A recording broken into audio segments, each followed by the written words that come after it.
Ndibulise kunike bathandi bezemidlalo eMzantsi Afrika, ingakumbi kuni balandeli bebhola elikhulu ke laseMzantsi Afrika.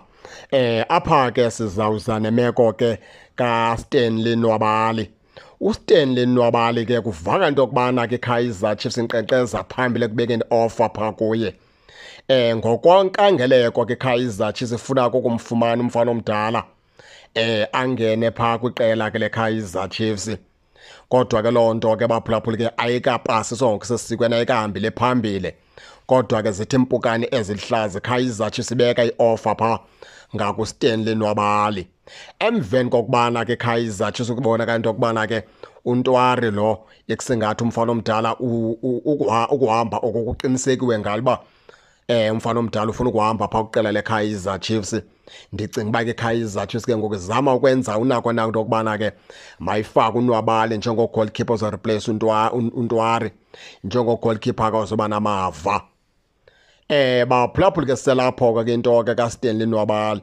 Ewe singabanye babantu ke bebeyigatya into yokubana iKaizer Chiefs mayijongane nokusayina ugoalkeeper. Bese sithi ke thina ngendlela sibona ngayo iKaizer Chiefs adinga into yokubana ke ikizama ukuqinisa ke apha kwii-players ezidlala phakathi, ikizama ukwengeza i-centre back noba zimbini, ikizame ke ukongeza apha kwi-midfielders, izame ukwengeza ke naphaa ngaphambili. Kodwa ngokuba sibone uNdonakele emveni kokubana kuthe kwalimala uBrandon Peterson, kuye kwacaca cayela abantu ukubana iKaizer Chiefs iyamdinga ugoalkeeper. Besiphazamile xa sithi ayimdinga ugoalkeeper.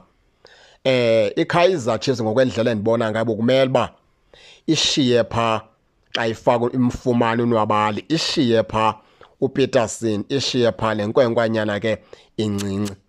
Ize emveni koko uBruce Vuma noNtwari no ke ngabakhulula uBruce Vuma noba ke ingamkhulula ngokusesikweni ithi noba ungahamba umfana omdala akusekho sidingo sokubana ubuye. Ugqatso lwakho ulifezile kwiKaizer Chiefs, akho nzame ungazenzanga mfana omdala.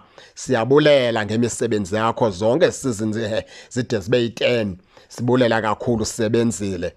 Ngoku siyakukhula ubambo zam ambogqibezela isakhono sakho kwezinye itim. uNtwari ke vele ke indlela and andiqondi naye uba uyawuza phinda abuye back kwiKaizer Chiefs. Yiyona nto kumele uyayenza ke iKaizer Chiefs xa izisa phaa uStanley Nwabali, xa ithenga entlahla ke yabe ke iyamfumana. Ngoba enyanisweni baphulaphuli besicinga uba thina iKaizer Chiefs ayikudinga usayina omnye ugoalkeeper. Konakele kakhulu umhla kwalimala uBrandon Peterson, kulapho sibone khona into yokubana ngenene nangenyaniso iKaizer Chiefs iyadinga into yokubana ke isayine ugoalkeeper ozoba ne-experience.